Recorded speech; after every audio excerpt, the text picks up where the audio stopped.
Latest release की बात कर लेते हैं। तो इस वीक रिलीज हुई है संजय मिश्रा एंड नीना गुप्ता की वध 2। तो उसका थोड़ा हम रिव्यू सुन लेते हैं एक बार शुभ्रा से। शुभ्रा, हाउ इज वध 2? पहली फिल्म से जो 2022 में निकली थी उससे मुझे थोड़ी सी ये बेटर लगी। लेकिन इसकी जो इतनी अच्छी भी नहीं थी कि वो मैं उसको पूरी तरह से पास कर दूं। क्योंकि जो promise it starts with immense promise और उसके बाद वो थोड़ी सी उसकी जो लिखाई है वो थोड़ी शिथिल हो जाती है और वो इट पीटर्स ऑफ। तो मुझे वो जितनी अच्छी लगनी चाहिए थी उतनी अच्छी नहीं लगी।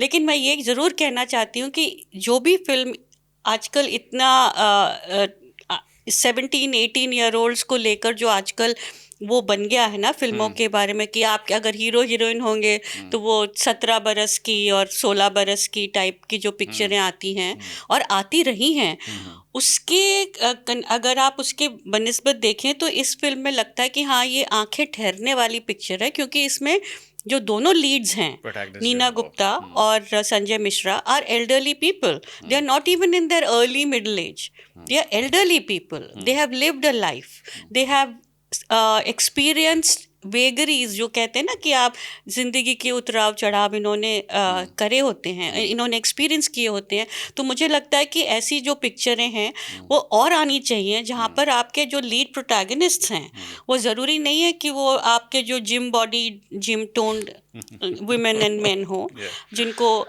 एक्टिंग का कुछ भी नहीं आता हो, शुरू मतलब कुछ भी ABC नहीं आती। और ये लोग बहुत अच्छे एक्टर्स हैं, मंझे हुए कलाकार हैं और इनको फिल्म पर देखना और बड़े पर्दे पर देखना मुझे लगता है कि सबसे इस फिल्म की खूबी है। और एक एल्डरली एक्टर्स आजकल आपके लीड है, ये भी अपने आप में बहुत ही बड़ा चेंज आया है, शिफ्ट आया बॉलीवुड में। पहले क्योंकि मुझे याद है नीना गुप्ता चूँकि इस फिल्म में है और कुछ साल पहले जब सांड की आँख एक मूवी आई थी, आज चूँकि हम लोग स्पोर्ट्स के बारे में बात करने वाले हैं तो पहले एक मेरे को ट्रिविया याद आ गया। तो सांड की आँख जब आई थी तो उस मूवी में दो शूटर की कहानी थी, चंदू तोमर एंड प्रकाशी तोमर। और उसमें जो एक्टर्स थे वो भूमि पेडनेकर और तापसी पन्नू थी। और उसको लेकर के नीना गुप्ता ने कहा भी था कि हमारे एज की अगर रोल है तो एटलीस्ट हमारे जैसे एज के एक्टर्स को कास्ट करो। उसके बाद फिर नीना गुप्ता का करियर भी काफ़ी बदल गया। नीना गुप्ता के करियर को आप कैसे देखते हो और वध में उनका रोल कैसा रहा है? नीना गुप्ता का करियर शुरू से लेके आज तक अगर अभी भी देखें अगर हम तो जो उन्होंने जो रोल्स किए थे जो अर्ली टेलीविज़न फिक्शन में से लेके अब तक, ऐसा कोई भी रोल नहीं है जिसमें वो अच्छी नहीं है।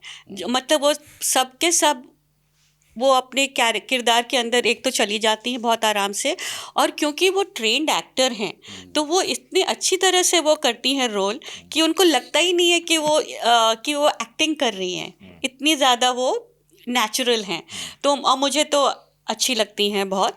और अभी ये जो पिक्चर आई थी जैसे कि करण जौहर की पिक्चर अभी आई थी ना दिसंबर में, जो कि कार्तिक आर्यन और अनन्या की पिक्चर जो थी, मेरी मैं तेरा, तू मेरी मैं तेरा, मैं तेरी तू मेरा, कुछ ऐसा। ऐसे में उसमें नीना गुप्ता प्लेज अ मम, she plays a mother who is a single mother and वो अपने बेटे को बड़ा कर रही हैं और वो इतना एक्सेप्शनल रोल है।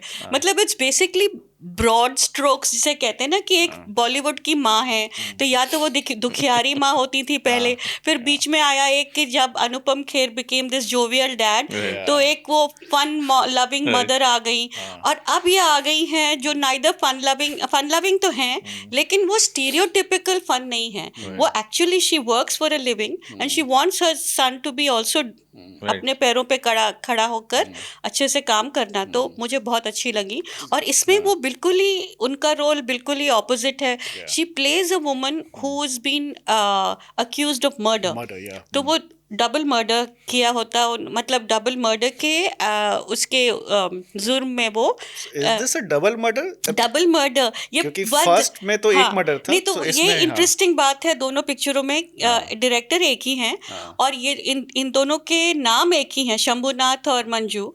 और लेकिन पहली फिल्म में ये लोग हस्बैंड वाइफ बनते हैं, इसमें इनका कोई रिश्ता नहीं है, लिखित रिश्ता नहीं है, मतलब कि जो कन्वेंशनली कह सकते हैं। लेकिन इनका एक नाता बन जाता है एक दूसरे के साथ, क्योंकि एक जेल है, जेल में दीवार है, ये उसमें बंद हैं अपने कटघरे में, अपने अपने प्रिजन सेल में।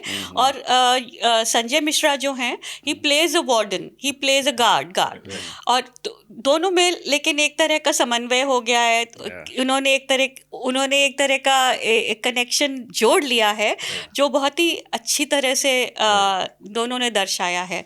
क्योंकि वो जो अभी बात नहीं करना चाहिए क्योंकि अभी अभी पिक्चर आई है तो स्पॉइलर हो जाएगा, लेकिन इट्स वेरी नाइसली डन। और अगेन लाइक आई सेड कि वो उस पिक्चर में ये दोनों लोग जो हैं वो दे शो देयर एज। वो अपने बालों को उन्होंने कालिख नहीं लगाई है।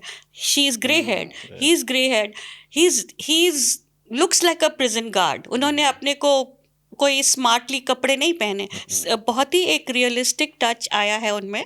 और दोनों की कहानी है जिसके इर्द गिर्द और लोग घूमते हैं, तो ये बहुत अच्छी बात है मुझे लगता है। Sure, I want to ask you one thing. आप जब पहले मूवी के रिव्यू में बोला कि सेकेंड हाफ में शिथिल हो जाती है, which is in the story of most Indian movies, like they start well, जैसे स्पोर्ट्स में बोलते हैं ना कि फर्स्ट हाफ सेकेंड हाफ, हाँ। जो सेकेंड हाफ अच्छा खेलता है वही मैच जीतता है, right? But I think this has been like even like I loved Dangal first half, brilliant movie, second half they meddle with facts and they spoil it, right?